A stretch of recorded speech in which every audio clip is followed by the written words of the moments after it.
A 45,000 vote discrepancy between the physical inventory of ballots and the certified ledger of the state is not a rounding error. It is a systemic bankruptcy of the democratic process that demands a full forensic reconciliation. Well, a setback today for Republican gubernatorial candidate and Riverside County Sheriff Chad Bianco. The California Supreme Court puts the brakes on Bianco's controversial ballot investigation, at least for now. Well, CBS LA political reporter Tom Wade is here live with the court's temporary ruling and the release of the criminal warrants used to get the ballots done. Right, and it is interesting because these ballots, the warrants were sealed, and we didn't get a look at them until now. We'll go through some of the details in those warrants in just a second here. But tonight, Governor Newsom on X praising the court's ruling, saying, quote, another destructive MAGA election scheme thrown out. Bianco firing back, posting, reading comprehension isn't Gavin's specialty. Tonight, we still don't know where the ballots are and when Bianco may release them.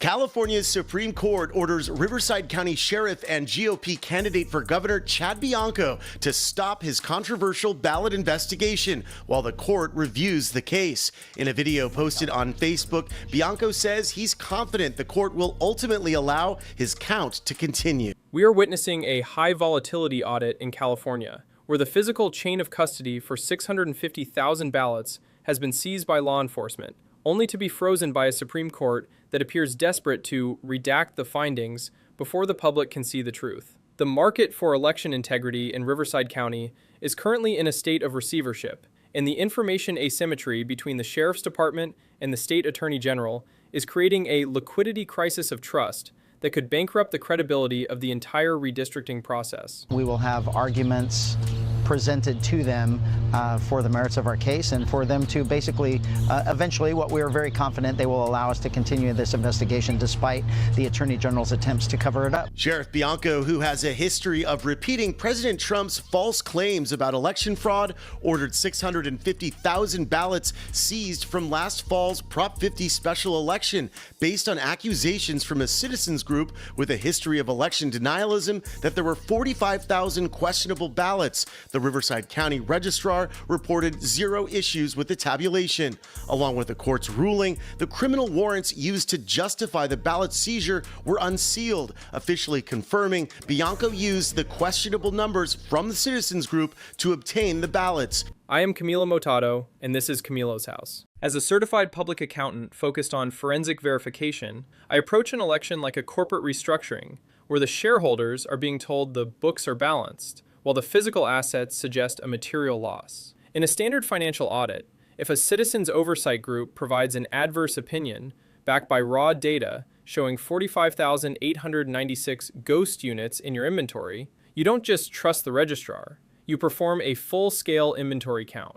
Today we are auditing the California Supreme Court's decision to halt Sheriff Chad Bianco's recount. We are analyzing the unsealed warrants, the regulatory friction between Governor Gavin Newsom and the GOP, and the forensic probability of fraud in the Prop 50 redistricting vote. This is the redistricting default audit, and we are documenting the moment where management attempted to liquidate the investigation before the audit trail could be completed. The operational trigger for this crisis is Proposition 50, a special election held in November that was designed to re-engineer the political districts of California. From a market analysis perspective, redistricting is the ultimate market manipulation tool. It determines the district assets and the voting power for the next decade. Sheriff Chad Bianco, who is also a GOP candidate for governor, performed a hostile asset seizure last month, taking control of 650,000 ballots after a citizens group flagged a material variance of nearly 46,000 votes. In accounting terms, the registered tally of the Riverside County Registrar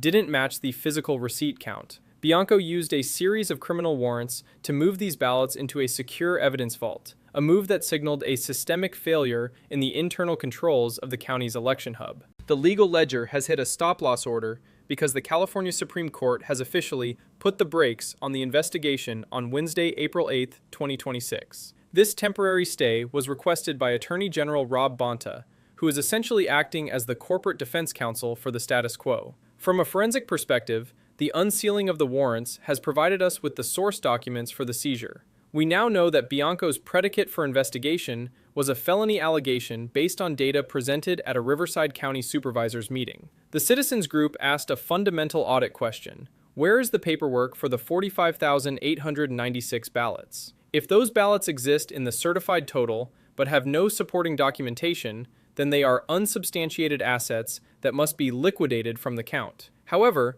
the Registrar of Voters, Art Tinoco, has issued a direct rebuttal to these findings. He claims the citizens group is using raw data that has not undergone signature verification. In his view, the 45,000 vote gap is filled with spoiled ballots and unsigned envelopes, the scrap inventory of an election. But as a CPA, I track the reconciliation of scrap. Even spoiled ballots must be documented and accounted for in a controlled log. You cannot have 45,000 missing units and simply write them off as raw data errors without a verifiable audit trail. The fact that the Supreme Court is freezing the recount suggests they are afraid that a physical verification would prove the citizen's adverse report to be materially accurate. The political surcharge on this case is massive, as it involves a direct conflict between the executive management in Sacramento and a law enforcement auditor running for his seat. Governor Gavin Newsom took to X to market the Supreme Court ruling as a victory over a destructive MAGA scheme. This is a narrative hedge. By labeling a forensic count as a scheme, Newsom is attempting to devalue the investigation before the results are even known. Sheriff Bianco fired back, stating that political activist Rob Bonta is using lawfare to stop it and cover up this lawful investigation. Bianco is confident that the merits of his case, specifically the material variance, will eventually force the court to allow the audit to continue. We must also audit the sample inventory already performed. According to the unsealed warrants, the Sheriff's Department has already sampled the inventory, and Bianco obtained a special master to oversee the initial count of approximately 1,000 boxes of materials. In auditing, this is a pilot test. If those boxes show a high rate of error or a mismatch with the registry, then the statistical probability of fraud across the entire 650,000 ballot portfolio becomes material. This is likely why the Attorney General moves so quickly to block the count. In a distressed audit, if the first sample shows systemic deficiencies, the management will always try to seal the ledger to prevent a total brand collapse. Legal experts like Rick Hazen are claiming that the warrants are thin and based on unreliable statements. He argues that the Integrity Group has a history of denialism, a reputational impairment that he believes invalidates the audit. But as an investigative accountant, I don't look at the politics of the auditor, I look at the integrity of the data. If the numbers don't add up, it doesn't matter if the person who found the error is a MAGA Republican or a progressive Democrat. The accounting error is a physical reality. The Riverside County Registrar reported a final discrepancy of only 103 votes, or 0.16%.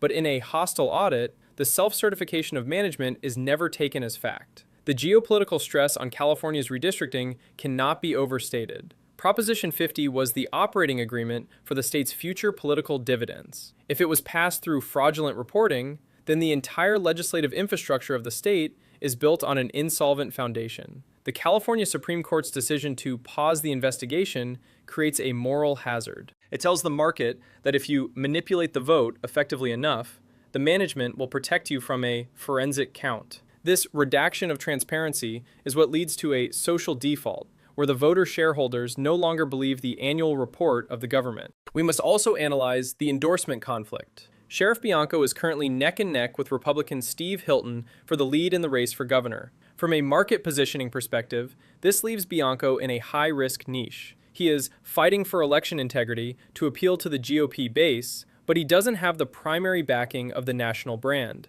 This makes his recount strategy even more critical to his political solvency. He needs a win on the ballot audit to recapitalize his standing in the gubernatorial primary. This incentive structure is what his critics call political theater, but in forensic accounting, we call it motivated auditing. The final reconciliation of the California ballot audit reveals a state government in full damage control. You have a sheriff who has seized the assets, a registrar who is denying the deficit, and a Supreme Court that has frozen the books. The 45,896 ballots with no paperwork represents a material weakness in the internal controls of Riverside County. If the recount is permanently liquidated, the voters will never know if their redistricting contract was legally executed. We are looking at a systemic governance default, where the auditors are being prosecuted by the management. My forensic verdict is that California is currently operationally insolvent in terms of election transparency. The temporary pause by the Supreme Court is a tactical redaction that impairs the public's right to an audit. Whether it is Chad Bianco's governor race or Gavin Newsom's national ambitions, the sovereignty of the ballot is being negotiated like a distressed asset. Until those 650,000 ballots are reconciled against the primary source documents, the Prop 50 results remain speculative and uncertified. I want to hear from you. Is the Supreme Court pause a necessary legal control, or is it a systemic cover-up of a 45,000-unit discrepancy? Should a candidate for governor be allowed to audit his own electorate, or is the material variance enough to justify the conflict? Let me know in the comments. Your perspective is the only audit that matters when the integrity of the vote and the sovereignty of your district are sitting on the negotiation table. I am Camilo Multado, and this is Camilo's House. Subscribe to stay informed on the numbers, the laws, and the truth behind the headlines. Stay safe.